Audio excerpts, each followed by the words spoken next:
June 6, 1944, the beaches of Normandy roared with explosions as American soldiers stormed the French coast. Among them was Private Jack Miller, a 22-year-old farm boy from Kansas. His hands shook as he held his rifle, the salty air filled with smoke and fear. He wasn't fighting for glory. He was fighting for the chance to go home. The landing 1 o'clock to 3 o'clock. As the ramp of the landing craft dropped, chaos erupted. Bullets tore through the waves. Men screamed. Jack dove into the cold water, clutching his weapon. His best friend, Tommy Davis, was right behind him. They crawled through the sand, hiding behind metal obstacles. "Jack, keep moving," Tommy shouted over the gunfire. For hours, they fought to push forward, inch by inch, until they finally reached the cliffs. The sound of artillery never stopped. Jack looked around. Half his unit was gone. The mission 3 o'clock to 5 o'clock. 2 days later, Jack and Tommy were assigned to a small squad tasked with securing a nearby French village. They moved through forests, exhausted and hungry. When they reached the village,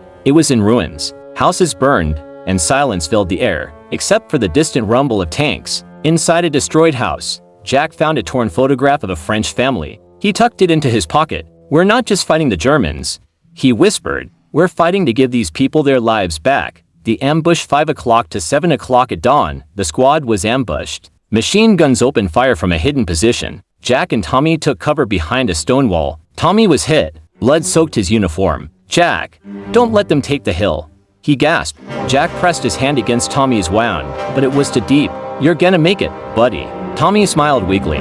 "Tell my mom I kept my promise. I didn't run." Minutes later, he was gone. Rage filled Jack's chest. He picked up Tommy's rifle and charged forward. With his squad behind him, they silenced the enemy position, but the cost was heavy. The letter 7 o'clock to 9 o'clock that night, under a broken barn roof, Jack wrote a letter to Tommy's mother. "Ma'am, your son was brave. He saved lives. When things were dark, he gave us hope. He told me about the wheat fields back home, said they looked like gold under the sun. That's how I'll remember him."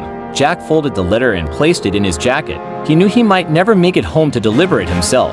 The end of the war 9 o'clock to 10 o'clock months later. When the war ended, Jack did make it home. He went straight to Kansas and found Tommy's mother sitting on the porch. Without a word, he handed her the letter. She held it close, tears in her eyes. Jack looked out at the wheat fields, golden under the evening sun, and whispered, "You kept your promise, Tommy." The screen fades to black. Text: Over 2,400 American soldiers died on D-Day. Their bravery changed history forever.